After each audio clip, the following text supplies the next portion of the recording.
पिछले व्लॉग में हमने दर्शन किए थे बाबा महाकाल के और इस व्लॉग में हम करने जा रहे हैं बाबा ओमकारेश्वर के दर्शन। और साथ ही यहाँ आके पता चली हैं बहुत सारी गड़बड़ झाले वाली चीज़ें जो मैं लास्ट में ज़रूर बताऊंगी।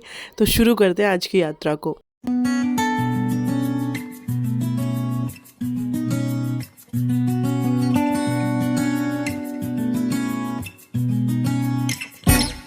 तो सबसे पहली बात, उज्जैन से हम जब निकले बाबा के दर्शन करके ओमकारेश्वर के लिए, तो जो रास्तों की हालत बहुत उबड़ खाबड़ है। तो आप जब भी यहाँ की यात्रा के लिए आए, बिल्कुल माइंड में कर आओ कि हाँ भाई यहाँ पर आ रहे हैं, तो थकान भी होगी, रास्ते खराब भी मिलेंगे और समय भी लगेगा। सो फाइनली हम लोग ओमकारेश्वर पहुंच गए थे और वहां से हम मंदिर से सिर्फ 3 या 4 किलोमीटर की दूरी पर रुके थे। एंड सुबह फटाफट से हमने ऑनलाइन बुकिंग कर ली थी, बिकॉज हम जहाँ रुके थे वहाँ के जो पंडित जी थे तो यही मंदिर प्रांगण में पूजा पाठ कराते हैं। तो उन्होंने हमें आइडिया दिया कि ऐसे तो लाइन बहुत लंबी मिलेगी आपको, आप ऑनलाइन बुकिंग कर लो जो डायरेक्ट दर्शन वाली लाइन होती है।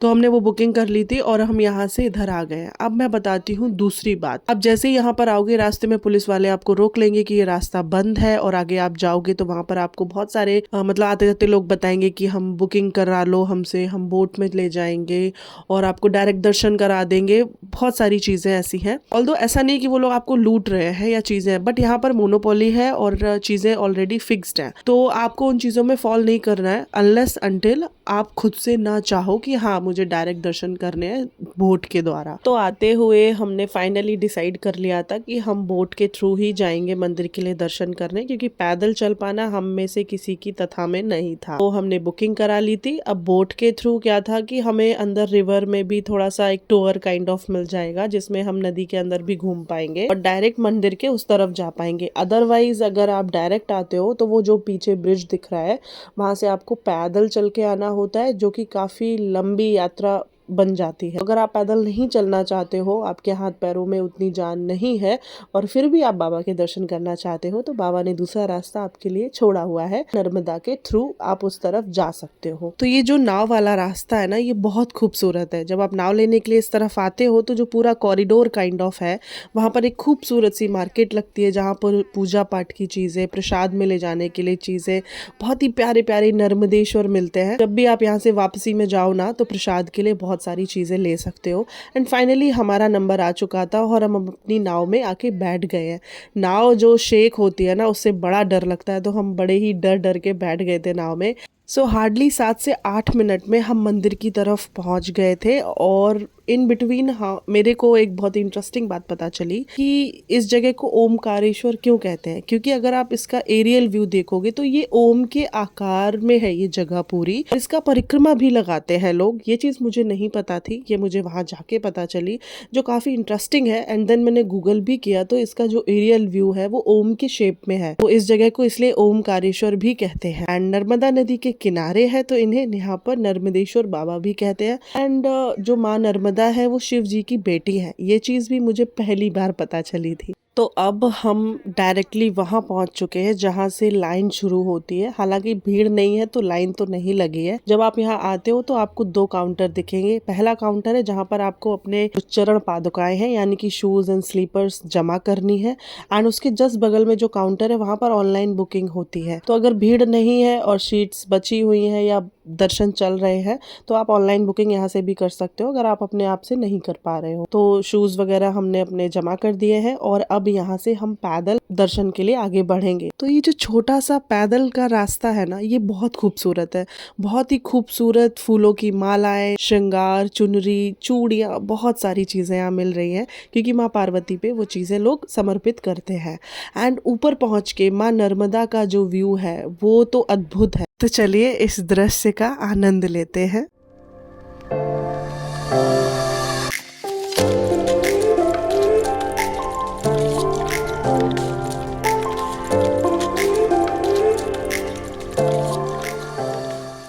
सो फिलहाल हमारे दर्शन हो चुके हैं और हम वापस हमारी नाव में आ गए हैं।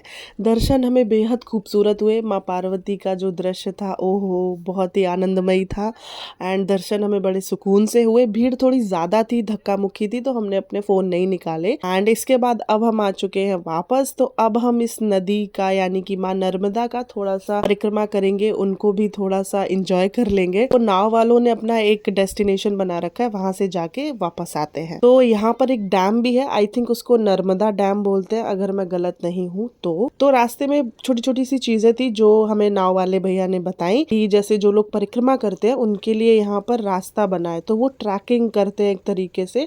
एंड उसके बाद उसका चक्कर लगा के एक अपना परिक्रमा होता है उसे कंप्लीट करते हैं। तो अब बात करते हैं माँ नर्मदा की। इनका जो जल है एकदम सुनहरा हरे रंग का जल है, जो ऐसे जब सूरज की किरणें पड़ती हैं तो बहुत खूबसूरत लगता है। इनका जो स्वरूप है वो काफ़ी ज़्यादा विशालकाय है, और क्योंकि इनकी जो सतह है वो पथरीली है तो पानी बहुत ज़्यादा साफ दिखता है। तो गहरी भी है, विशालकाय भी है, तो पानी में लहरें भी अद्भुत बन रही थी।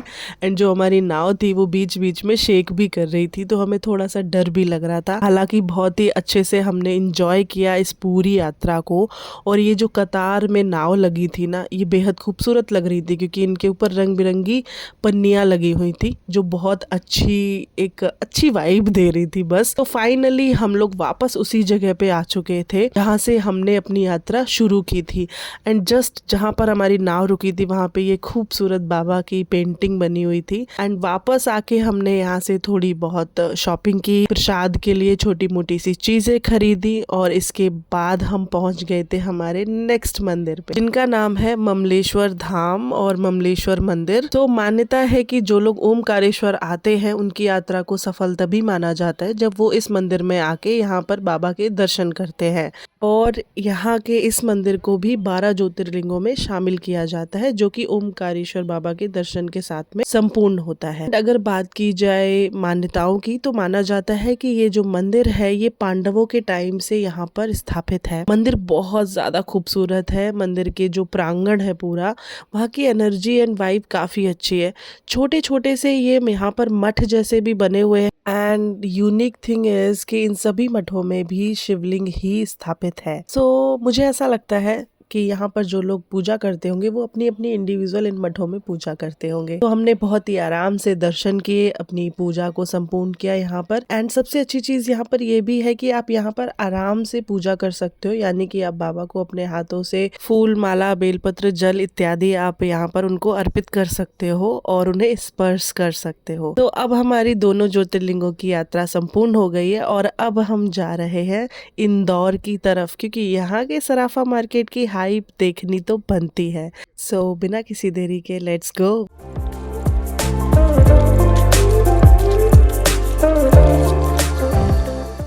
तो भाई साहब, ओमकारेश्वर से इंदौर की जो डिस्टेंस है वो लगभग 75 to 80 किलोमीटर है। रास्ते यहाँ से काफी अच्छे हो जाते हैं। एंड मैंने लाइफ में पहली बार ये खूबसूरत सा फूलों का खेत देखा है, वो भी इतने ब्यूटीफुल सनसेट के साथ में। यहाँ बिना रुके कोई कैसे रह सकता है। तो हम यहाँ पर कम से कम 10 से 15 मिनट ठहरे। हमने बहुत सारी पिक्चर्स क्लिक की, वीडियोस बनाए और इस ब्यूटीफुल मोमेंट को एंजॉय किया।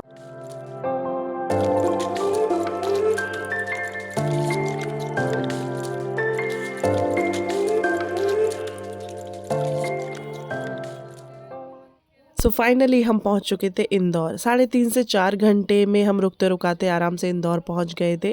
एंड क्योंकि रात ऑलमोस्ट हो चुकी थी, 7:30 से 8 बज चुके थे, तो हमने अपने होटल में चेक इन किया, फ्रेशन अप हुए एंड हम डायरेक्ट पहुंच गए थे ये रजवाड़ा मार्केट, जिसे आप रजवाड़ा चौक मार्केट और या फिर सराफा मार्केट कह सकते हो। अब इस जगह की सबसे इंटरेस्टिंग बात ये है कि सुबह या दिन के टाइम पर यहाँ पर सराफा मार्केट होती है, यानी कि ढेर सारी ज्वेलरी शॉप और नॉर्मल मार्केट। एंड रात में वो सेम स्ट्रीट आपकी कन्वर्ट हो जाती है चाट स्ट्रीट में। तो ये यहाँ के लोगों का काफी यूनिक आइडिया है, एक ही जगह को डबल पर्पस से यूटिलाइज करना। सो जब तक प्रतीक और रविंद्र भैया गाड़ी पार्क करने गए हैं, तब तक हमने सोचा झालमुड़ी एंजॉय कर ली जाए। भैया ने काफी इंटरेस्टिंग टेस्टी चटपटी सी झालमुड़ी बनाई, और ये जो गेट है इस पे काफी कलरफुल लाइट वगैरह लगी हुई है, तो हमने थोड़ी सी पिक्चर्स भी क्लिक की फॉर द टाइम पास। तो जब तक हमने हमारी झाल मुड़ी फिनिश की तब तक रविंद्र भैया प्रतीक भी आ चुके थे। तो अब हम जा रहे अंदर मार्केट की तरफ देखने के लिए कि क्या हाइप है या ऊंची दुकान फीके पकवान काइंड ऑफ हाइप मिली हुई है मार्केट को।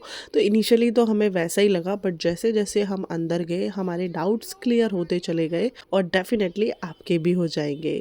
तो अंदर पहुंचते ही सबसे पहले हमने ये टेस्ट की पानी पूरी का पानी टेस्टी था, बट जो तरीका था ना अंदर सेब वेब डाल के खिलाने का, वो मुझे उतना ज़्यादा इंटरेस्टिंग नहीं लगा, बिकॉज शायद वो हमारे टेस्ट बड में नहीं है। इसके बाद यहाँ का the world famous jamun shot भी इंजॉय किया, जो काफ़ी यूनिक और टेस्टी लगा मुझे। ऑल्दो अगर आपने मेरी पुरानी वीडियो देखी है तो आपने देखा होगा कि मैंने यहाँ पर जामुन का एक काइंड ऑफ जूस भी बनाया था, तो ये सिमिलर उसी के टेस्ट का था। मेरे लिए इतना कुछ नया नहीं था।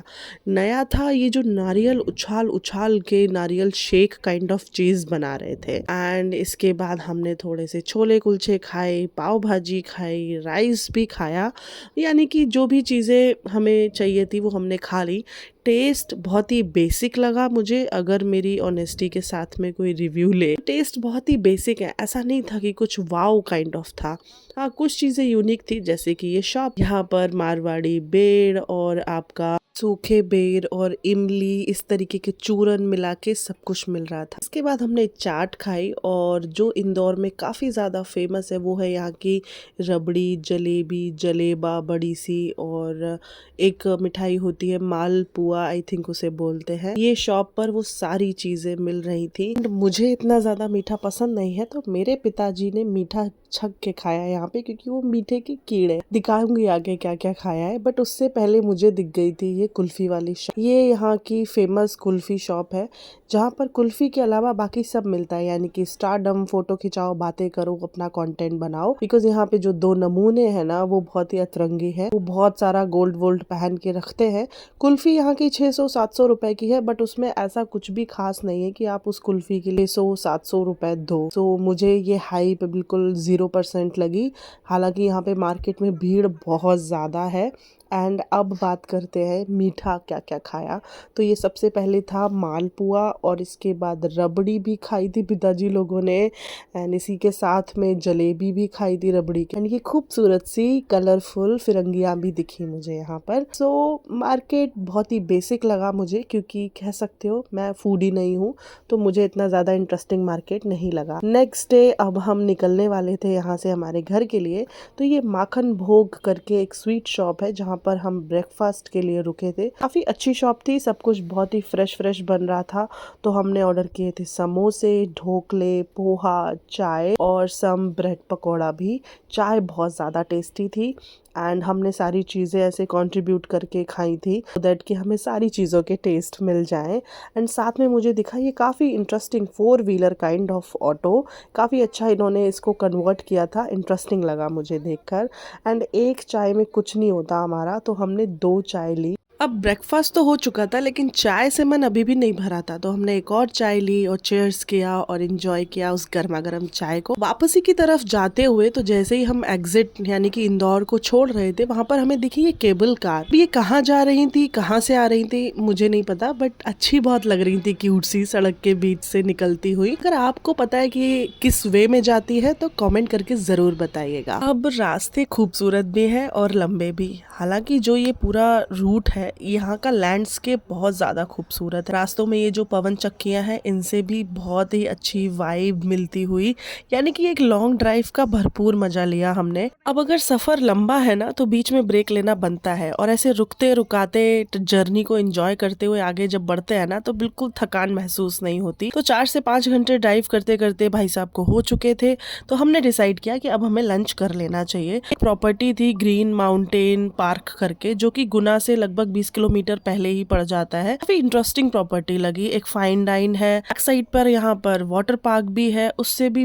बैक साइड में स्टे का भी ऑप्शन अवेलेबल है। कॉरिडोर में खूबसूरत ये पाम ट्री है, बाहर की तरफ एक टॉय ट्रेन चल रही है एंड साइड में यहाँ पर फूड कोर्ट है जहाँ पर आप कॉफ़ी, बिस्किट, चाय, नमकीन और कॉन्फेक्शनरी स्टोर भी था, तो आप इमरजेंसी की चीज़ें भी खरीद सकते हैं। एंड ये है पूरा इसका बैक साइड का एरिया, काफ़ी अच्छे से एक ब्लू थीम के साथ में पार्क बनाया हुआ है जो कि शायद समर में स्टार्ट होता होगा। एनीवेज हमारा लंच लग चुका था तो हमने अच्छे से लंच एंजॉय किया, काफ़ी टेस्टी एंड बैलेंस्ड खाना था यहाँ पे। एंड इसके बाद हम अपने बैक टू रूट हो गए थे। तो अब मैं एक इंटरेस्टिंग बात बताती हूँ, ये मेरी लाइफ की पहली फैमिली ट्रिप है जो रोड ट्रिप रही है। इससे पहले हम लोग गए हैं बट वो बाय ट्रेन वगैरह गए हैं, बट ये वाली जो ट्रिप है ये काफ़ी इंटरेस्टिंग, मज़ेदार रही है। एंड फाइनली हम 5 घंटे की ड्राइव के बाद अपने घर की तरफ पहुंचने वाले हैं और इसी के साथ में करती हूँ मैं इस ब्लॉग को यहीं पे समाप्त। वीडियो पसंद आई हो ना तो प्लीज़ लाइक, शेयर, कमेंट कर दो और चैनल सब्सक्राइब नहीं किया है तो प्लीज़ कर दो। मिलती हूँ किसी नेक्स्ट वीडियो में, तब तक के लिए बाय बाय।